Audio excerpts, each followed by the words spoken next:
नमस्कार, मैं प्रद्युमन जोशीला।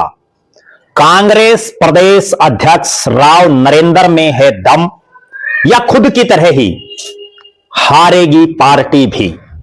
इस बात का फैसला बहुत जल्द होने वाला है। जी हां, राहुल गांधी और कांग्रेस के शीर्ष नेतृत्व ने बहुत उम्मीदों के साथ राव नरेंद्र सिंह को पार्टी का प्रदेश अध्यक्ष बनाया। कांग्रेस में उनसे सीनियर बहुत से नेता थे, कांग्रेस में उनसे मजबूत और दमदार बहुत से नेता थे। उनके बावजूद पूर्व मंत्री और अटेली और नारनौल से विधायक रहे राव नरेंद्र सिंह को कांग्रेस और राहुल गांधी ने बहुत उम्मीदों से जिला प्रदेश अध्यक्ष बनाया। अब उनकी सबसे बड़ी अग्नि परीक्षा आने वाली है और इस अग्नि परीक्षा में यह स्पष्ट हो जाएगा कि राव नरेंद्र सिंह में कोई दम है या खुद की तरह ही पार्टी भी हारेगी। क्योंकि राव नरेंद्र सिंह का जो राजनीतिक इतिहास पिछले कई सालों का रहा है वो ऐसा है कि वो लगातार हारते जा रहे हैं। आपको एक बड़ी गजब में बात बताऊं, सन 2005 से लेकर के और 2024 तक उन्होंने 6 चुनाव लड़े। 2005 का विधानसभा का चुनाव उन्होंने अटेली विधानसभा से लड़ा। उस समय जब कांग्रेस की हरियाणा में 67 सीटें आई, बहुत गौर करने वाली बात है, पूरे हरियाणा में जब आंधी थी 67 सीटें कांग्रेस की, और तब राव नरेंद्र सिंह अहिरवाल के अटेली की सीट पर चुनाव हार गए थे, और वो भी एक निर्दलीय प्रत्याशी नरेश यादव के मुकाबले। उसके बाद उन्होंने 2009 का लोकसभा चुनाव लड़ा हरियाणा जनहित कांग्रेस बीएल से, भिवानी महेंद्रगढ़ लोकसभा से वो चुनाव हारे। 2009 में नारनौल से हरियाणा जनहित कांग्रेस भजनलाल की टिकट पर वो चुनाव जीते। चुनाव जीतते ही वो कांग्रेस सरकार में शामिल हो गए और मंत्री बने, स्वास्थ्य मंत्री, बड़ा भारी भरकम मंत्रालय।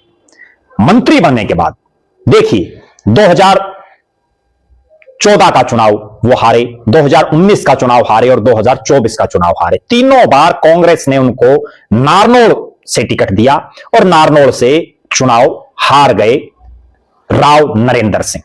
अब जो बहुत बड़ा सवाल है वो ये है कि जो शख्स खुद लगातार 3 चुनाव हार चुका हो, 6 में से 5 चुनाव हार चुका हो, और उसके कंधों पर कांग्रेस ने इतनी बड़ी भारी जिम्मेदारी दी है, उसको वो किस तरह से पार्टी को जिताने के रूप में प्रयोग कर पाएगा?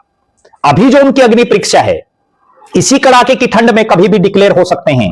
हरियाणा प्रदेश में नगर निकाय के चुनाव, जिनमें 3 नगर निगम सोनीपत, अंबाला और पंचकुला, ये तीनों वो इलाके हैं जहां सांसद कांग्रेस पार्टी का है। सोनीपत से सांसद सतपाल ब्रह्मचारी और अंबाला पंचकुला के इलाके से सांसद वरुण मुलाना। और भी बड़ी गजब बात, जब पीछे आम चुनाव हुआ था मेयर के चुनाव के लिए, तब सोनीपत में कांग्रेस का मेयर जीता था, जो आजकल बीजेपी का विधायक है, मदान साहब। अब राव नरेंद्र की सबसे बड़ी अग्नि परीक्षा यह है कि 3 जगह जो नगर निगम के चुनाव होने हैं, उन तीनों नगर निगम के चुनावों में वो पार्टी के प्रत्याशियों को जिता पाते हैं या नहीं। उससे भी बड़ी अग्नि परीक्षा, हार जीत से बड़ी अग्नि परीक्षा, क्या कांग्रेस पार्टी को इन नगर निगम के चुनाव में पार्षद पद के प्रत्याशी मिल पाएंगे, या जैसे हिसार में बनी थी अभी पिछले ही साल जब नगर निगम का चुनाव था, कई वार्ड तो ऐसे थे जिनमें कांग्रेस ने अपना प्रत्याशी तक भी नहीं मिल पाया, या वैसी हालात पार्टी की रहेगी? यह बहुत सोचने वाला विषय है। ये तीनों ही नगर निगम कांग्रेस पार्टी के लिए बहुत जरूरी है मजबूती से इनमें चुनाव लड़ना। और इसके साथ साथ रेवाड़ी नगर परिषद, धारूहेड़ा, सांपड़ा और उकलाना नगर पालिका के भी चुनाव हैं। अगर पार्टी नगर पालिका और नगर परिषद के चुनाव भी लड़ती है तो राव नरेंद्र सिंह की यह अग्नि परीक्षा और ज्यादा बढ़ जाएगी, क्योंकि रेवाड़ी और धारूहेड़ा इसी अहिरवाल इलाके की बेल्ट में आते हैं, जहां से राव नरेंद्र सिंह खुद आते हैं। बहुत बड़ा सवाल यही है कि पहली बार चुनावी अग्नि परीक्षा में प्रदेश अध्यक्ष बनने के बाद राव नरेंद्र सिंह कांग्रेस को कामयाबी दिला पाते हैं, या जिस तरह से उनके नाम लगातार हारों का रिकॉर्ड है, बुरी से बुरी हार उनके नाम है, उसी तरह से कांग्रेस की कप्तानी में कांग्रेस को वो हरवा करके ही दम लेंगे। यह बहुत बड़ा सवाल है। कांग्रेस की प्रतिष्ठा जुड़ी हुई है तीनों ही नगर निगम के चुनावों से। क्यों, मैं बताता हूं आपको। अगर पंचकुला नगर निगम के चुनाव की बात करें तो यहां से विधायक कांग्रेस के हैं चंद्रमोहन बिश्नोई। अंबाला नगर निगम की बात करें, अंबाला जिले की बात करें, 4 सीटें हैं अंबाला जिले में, जिनमें 3 कांग्रेस जीते हुई है। बहुत बड़ा सवाल है। और सोनीपत जो भूपेंद्र सिंह हुड्डा और दीपेंद्र सिंह हुड्डा का गढ़ जिस इलाके को माना जाता है, तीनों जगह अग्नि परीक्षा है। चुनावी अग्नि परीक्षा से पहले सबसे बड़ी परीक्षा, कांग्रेस मजबूत दावेदार उतार पाती है या नहीं मेयर के।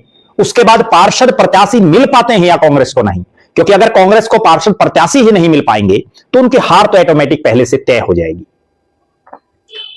राव नरेंद्र सिंह जो अब तक अपना संगठन भी नहीं बना पाए, पार्टी को कोई बहुत मजबूती की हालात में नहीं ले पाए हैं, अब इस चुनाव में बहुत बड़ी अग्नि परीक्षा राव नरेंद्र के सामने। पिछले साल जब नगर निगम के चुनाव हुए, इसी सर्दी के मौसम में, उदय भान सिंह प्रदेश अध्यक्ष थे, लेकिन वो पार्टी को नहीं जिता पाए, प्रत्याशी तक नहीं ढूंढ पाए, तो उनकी छुट्टी हो गई। अब राव नरेंद्र सिंह कितने दिन इस पद पर रहते हैं, उसका फैसला, पहली लकीर उस फैसले की इस चुनाव से साबित हो जाएगा। राव नरेंद्र में कोई दमखम है, यह भी क्लियर हो जाएगा। और बहुत बड़ी बात, भारतीय जनता पार्टी ने तो चुनावी तैयारी शुरू कर दी है। कांग्रेस कब अपनी चुनावी तैयारी शुरू करेगी, कांग्रेस कब ग्राउंड जीरो पर उतर करके काम करेगी, यह अपने आप में एक बहुत बड़ा सवाल है, जिसका जवाब आने वाले कुछ समय में मिल सकता है। आप दर्शक क्या मानते हैं, सोनीपत, पंचकुला और अंबाला में कांग्रेस के पास कौन सा वो मजबूत चेहरा है जो नगर निगम मेयर पद पर भारतीय जनता पार्टी के प्रत्याशी को टक्कर दे सके? उस चेहरे का नाम आप कमेंट में लिख सकते हैं। रेवाड़ी, धारूहेड़ा, सांपड़ा और उकलाना में जो भी मजबूत चेहरे आपको दिखें, उनके नाम भी आप कमेंट में जरूर लिखें। हम अन्य किसी वीडियो में जिक्र करेंगे कि कौन वो चेहरा हो सकता है जो भारतीय जनता पार्टी को सीधी टक्कर इन चुनावों में दे सकता है। राव नरेंद्र सिंह की राजनीति के बारे में आपका क्या मानना है, अपनी बेबाक राय जरूर रखें। राव नरेंद्र सिंह अपनी तरह ही पार्टी को भी इन चुनाव में हराएंगे, पार्टी के माथे में हार नसीब होगी, या पूरे दमखम के साथ चुनाव लड़के और वो पार्टी को जिताएंगे, इस पर भी अपनी राय जरूर रखें। हमारी नजरें इन नगर निकाय चुनाव पर लगातार बनी हुई हैं। हर छोटी बड़ी अपडेट हम आपको जरूर पहुंचाते रहेंगे। किस प्रत्याशी में कितना दमखम है, कौन मजबूत दावेदार हो सकता है, उस पर भी हमारी लगातार वीडियोज आपके बीच में उपलब्ध रहेंगी। बहुत बहुत धन्यवाद। आपका अपना प्रद्युमन जोशीला।